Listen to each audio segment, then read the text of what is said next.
Well, an FBI informant says that Russia spent millions of dollars attempting to influence the Clintons. Douglas Campbell has been supplying the FBI with information since 2009.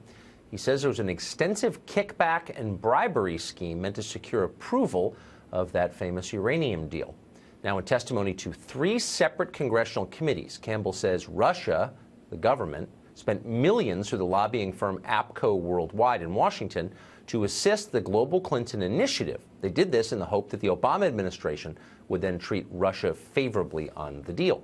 Peter Schweizer is the author of Clinton Cash. He's followed things like this for many years, and he joins us tonight.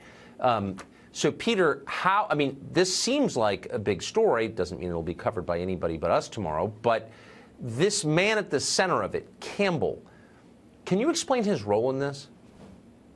Sure. So Campbell's a very interesting guy. He has a history that hints at some background either in the military or intelligence, but he found himself in the mid-2000s basically serving in this capacity with 10X, this Russian firm, as a consultant. They were paying him $50,000 a month to help things happen in Washington, D.C. as a consultant. He saw what was happening. He became an informant for the FBI and started sharing information. And what he is saying is that, in this 2009-2010 period, when Uranium One was being considered and finally approved by the Obama administration, that the Russians were funneling money through APCO, this lobbying firm, in an effort to help that happen and to benefit Hillary Clinton. And he says he told the FBI about this back in 2010, and they basically tried to bury it ever since. Interesting. What's so striking about this story is the Russians were concerned that this deal wouldn't go through. And yet we've been assured by everyone in Washington, the establishment, many idiot news anchors in the tank for the left, but all sort of the response people, oh, it was no big deal. It was authorized by all these different agencies. It was not controversial. But it was controversial. There were people who thought it was a bad idea to give any of our uranium to a Russian company, weren't there?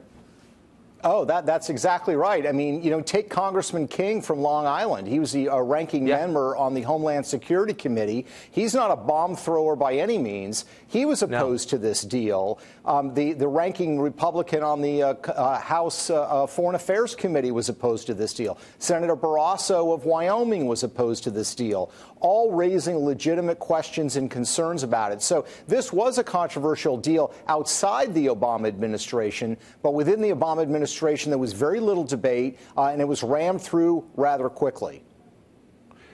So at this point, are we certain, and I don't want to get over our skis at all on this, but are we certain that the government of Russia spent money in order to lobby the Obama administration and perhaps the Clintons, she was serving as Secretary of State at the time, in order to secure this uranium deal?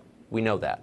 Well, what we know is that the Russians gave money to APCO, $3 million. The Russians, according to Campbell, in audio and videotapes that the FBI have, say that it was used for the purposes of Uranium One. APCO is denying that and say, no, it involved other work that they were doing on behalf of Russia. And, of course, that's part of the problem, Tucker, is all this Russian money is sloshing around Washington, D.C. So it's not a surprise that there are a lot of people that are making money and a lot of people that were trying to do bidding for Moscow, whether it was on Uranium One or on other issues. And if you're going to pretend that Russia is our greatest international threat, you'd have to be concerned about this. But, of course, they're not, because they're liars. Peter, thank you. Good to see you. Thanks, Tucker.